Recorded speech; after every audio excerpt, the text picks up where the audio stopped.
अस्सलामुअलैकुम dear students. आज जो है वो हम डिस्कस करेंगे about the peripheral nervous system. Peripheral nervous system इससे पहले हमने डिस्कस किया था सेंट्रल नर्वस सिस्टम, और आज जो है वो हम डिस्कस करेंगे peripheral nervous system.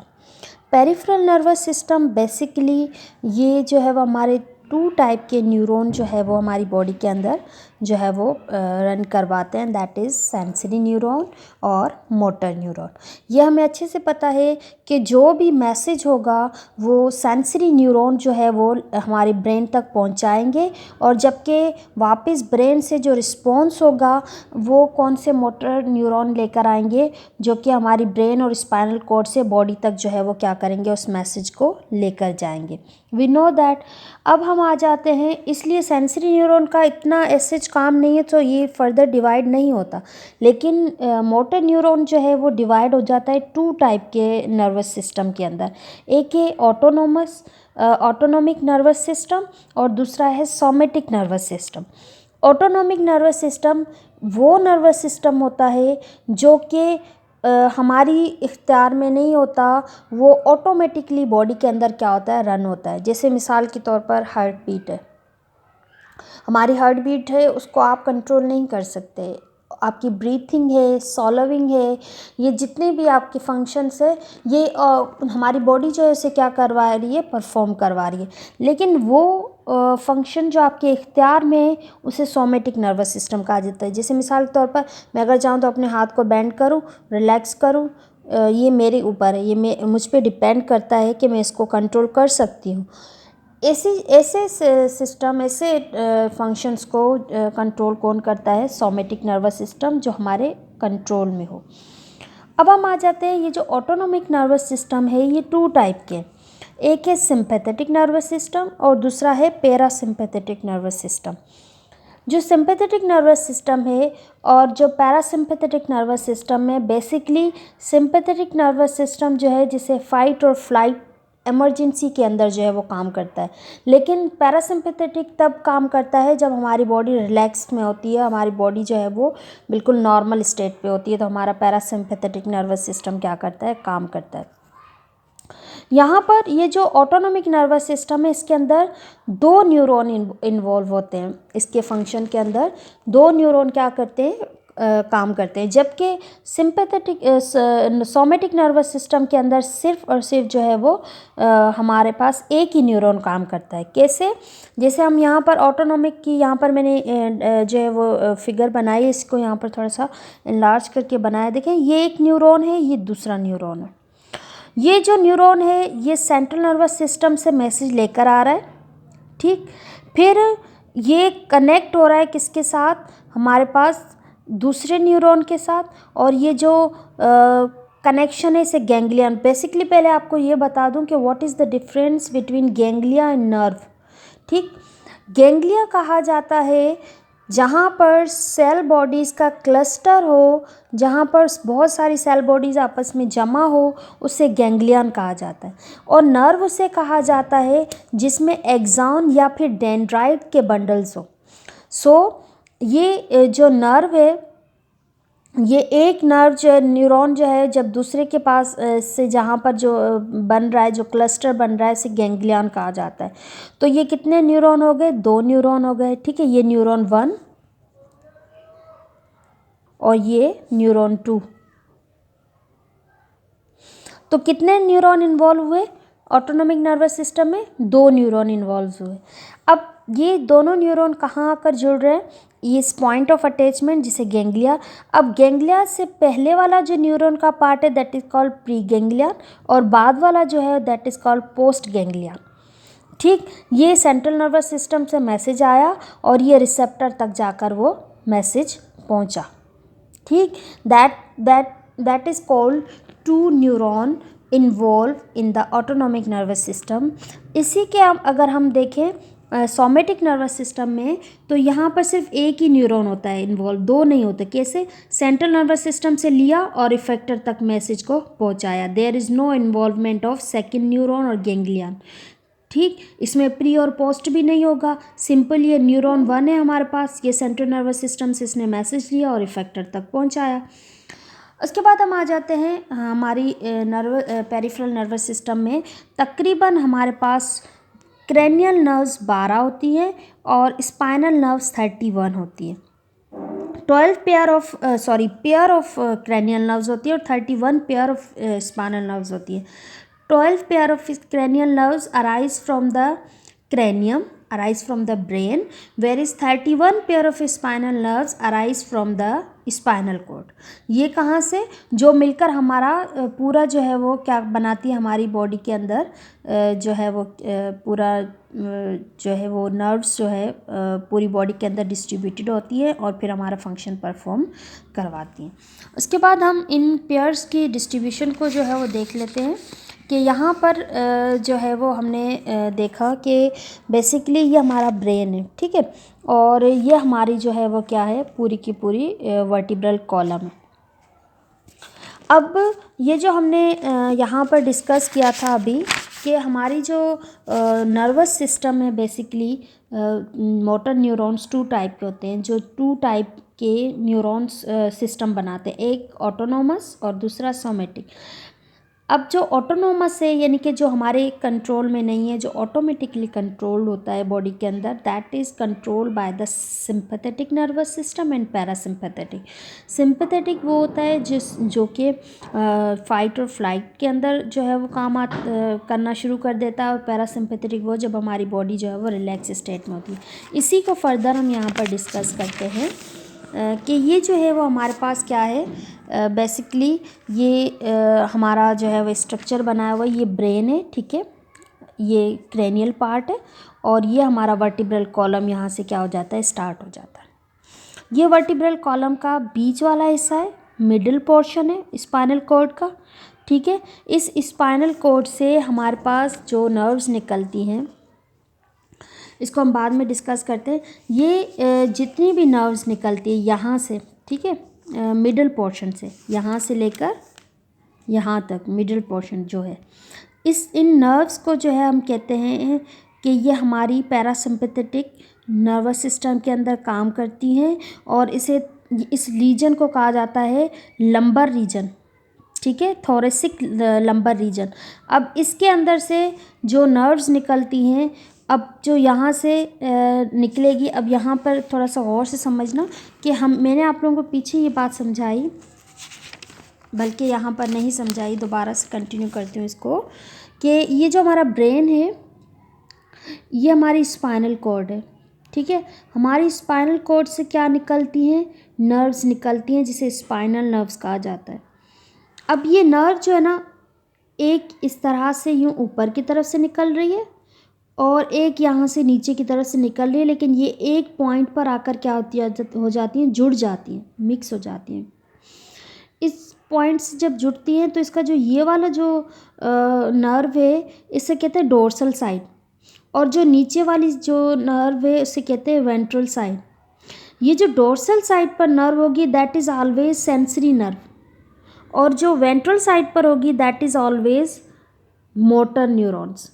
Ventral side से जितनी भी नर्व जाएंगी उन्हें मोटर न्यूरॉन कहा जाएगा, और जो डोर्सल साइड से जाएगी उन्हें सेंसरी न्यूरॉन कहा जाएगा। इस तरीके से ये क्या हो गया, पेयर ऑफ नर्व हो गया। तो इस तरह से कितनी पेयर निकलती हैं, 12 पेयर निकलती है हमारी क्रैनियल से, और 31 पेयर निकलती हैं स्पाइनल नर्व से। अब हम आ जाते हैं, ये जो हमारा मिडिल पोर्शन है स्पाइनल कॉर्ड का, ये हमारे कंट्रोल करता है, इसमें से जो भी नर्व्स निकलती है वो हमारी पैरासिम्पैथेटिक नर्वस सिस्टम को कंट्रोल करती हैं, जिससे फाइट और फ्लाइट इमरजेंसी जो है वो या स्ट्रेस कंडीशन के अंदर जो है वो रिलीज़ होती है। मिसाल तौर पे कोई बंदा लड़ रहा है, अचानक से लड़ाई हो गई है, तो हमारा कौन सा नर्वस सिस्टम एक्टिव हो जाएगा, पैरासिम्पैथेटिक।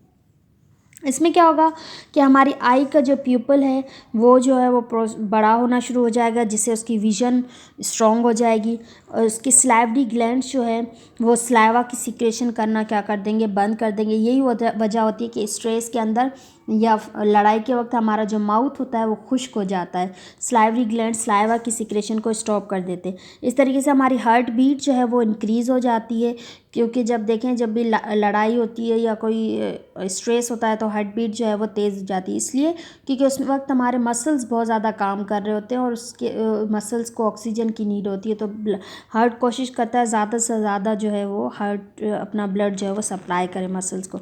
इस तरीके से लंग्स जो है उसकी जो उसके अंदर जो है वो क्या कहते हैं ब्रोंकस जो होते हैं वो इनलार्ज हो जाते हैं ताकि ज़्यादा से ज़्यादा ऑक्सीजन जो है वो प्रोवाइड की जाए। स्टमक जो है वो जो है वो अपना वर्क जो है वो कुछ देर के लिए जो है वो स्टॉप कर देता है ताकि फर्दर जो है वो उसको जो है वो रिड्यूस ना करें। इसके साथ साथ लिवर और हमारे एड्रिनल ग्लैंड जो है वो एक्टिव हो जाते हैं इस पैरासिम्पैथेटिक के अंदर, जिसके अंदर क्या होता है कि एड्रिनल ग्लैंड आपको पता है कि स्ट्रेस हार्मोन रिलीज़ करता है जो कि स्ट्रेस की कंडीशन में रिलीज़ होता है। और इस तरीके से यूरिनरी ब्लैडर जो है वो क्या हो जाता है बिल्कुल वो हो जाता है, स्टक हो जाता है और फंक्शन अपना परफॉर्म करना बंद कर देता है। तो ये सब चीज़ें जो है वो कौन से उसमें होती हैं हमारे पैरासिम्पैथेटिक के अंदर। ये कहाँ पर कौन सी नर्व्स कहाँ से निकल रही है, थोरेसिक रीजन से निकल रही है, इसीलिए पैरासिम्पैथेटिक को थोरेसिक लंबर रीजन भी कहा जाता है। अब यहाँ पर थोड़ा सा गौर से देखिएगा, देखिए हमारे पास ये न्यूरॉन्स निकल रहे हैं, नर्व्स निकल रही हैं, ठीक है।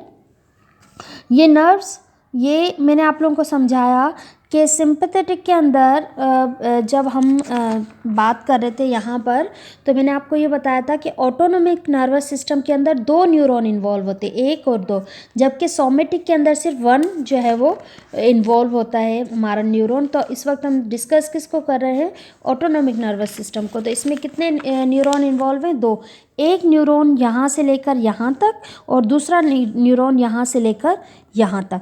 तो दोनों के बीच में ये क्या आ रहा है, गैंग्लियन।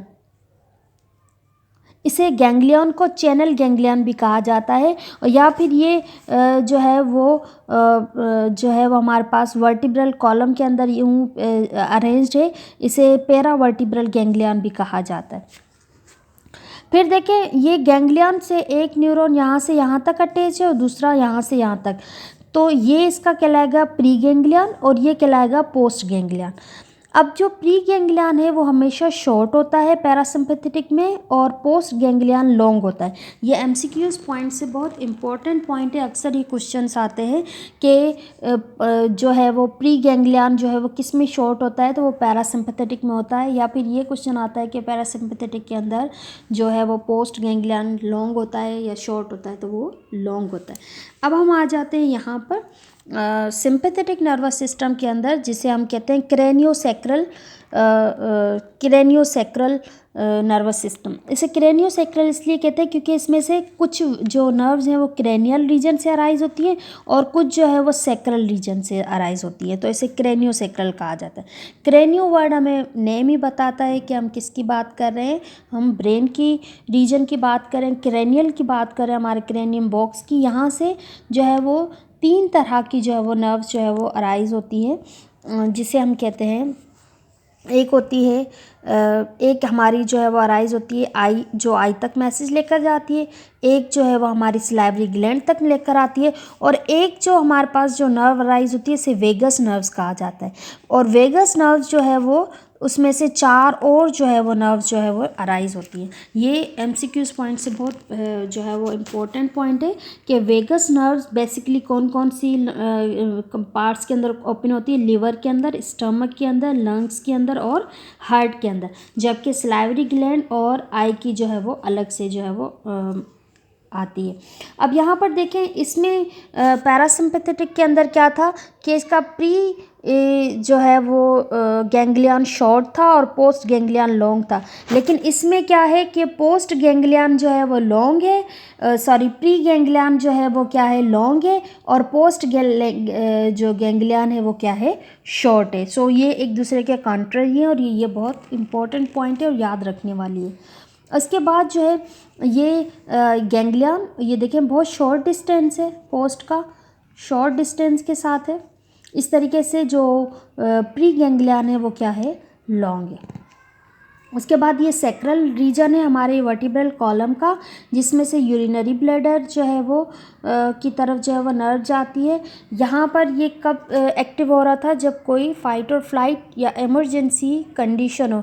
लेकिन ये कब होगा, जब हमारी बॉडी रिलैक्स नॉर्मल स्टेट में होगी। इसमें क्या मिसाल तौर पर आई है वापस रिलैक्स पोजीशन पे आ जाएगी। स्लाइवरी ग्लैंड जो है वो स्लाइवा प्रोड्यूस करना शुरू कर देंगे। हार्ट जो है वो नॉर्मल हार्ट बीट प्रोड्यूस करेगी। लंग्स जो है वो उसके ब्रोंकाई जो है उसमें इनलार्ज हो गए थे, इसमें वापस कॉन्ट्रैक्ट हो जाएंगे because there is no need of extra oxygen. Stomach जो है वो नॉर्मली डाइजेशन करेगा और इस तरीके से लिवर जो है वो बाइल प्रोड्यूस करना शुरू कर देगा ताकि स्टमक जो है वो ईजीली हमारे फूड को क्या करे, डाइजेस्ट करे। उसके बाद जो है वो यूरिनरी ब्लैडर कॉन्ट्रैक्ट हो जाएगा और ये जो है सारे फंक्शन जो है हमारे किस में हो रहे हैं, हमारी नॉर्मल बॉडी के अंदर हो रहे हैं। सो हम लोगों को ये याद रखना है कि there are two type of nervous system, somatic और ऑटोनॉमिक नर्वस सिस्टम। आज जो हमने डिस्कस किया है that is about the autonomic nervous system. Autonomic nervous system again divided into two type of nervous system, parasympathetic and sympathetic nervous system. Parasympathetic के अंदर तब हमारा एक्टिव होता है ये नर्वस सिस्टम जब कोई इमरजेंसी कंडीशन हो, जबकि सिंपैथेटिक हमारी नॉर्मल कंडीशन में होती है। सिंपैथेटिक के अंदर two type of nerves arise होती है, एक क्रैनियल नर्व्स और दूसरी जो है वो हमारी सैक्रल नर्व्स। क्रैनियल और सैक्रल को मिलाकर इसका नाम रखा गया क्रैनियोसैक्रल नर्वस सिस्टम। क्रैनियल नर्व्स जो है वो हमारी एक आ जाएगी आई तक और एक जाएगी हमारी जो है वह सलाइवरी ग्लैंड्स तक और तीसरी हमारी वेगस नर्व्स कहलाती हैं, जो कि हमारी बॉडी के 4 ऑर्गन्स तक जाएगी, लिवर, स्टमक, लंग्स और हार्ट तक जाएगी। उसके बाद हमारी जो पैरासिम्पैथेटिक है वो लंबर रीजन में आ जाता है और लंबर रीजन जो है हमारे थोरेसिक रीजन में होता है, मिडिल पार्ट होता है, सेंटर पार्ट होता है ये वाला, और उसके बाद जो है ये हमारी डिफरेंट ऑर्गन्स तक जाती है और इमरजेंसी के अंदर वो उसे एक्टिव करवाती है। This is all about the parasympathetic nervous system, specially parasympathetic and sympathetic. Thank you.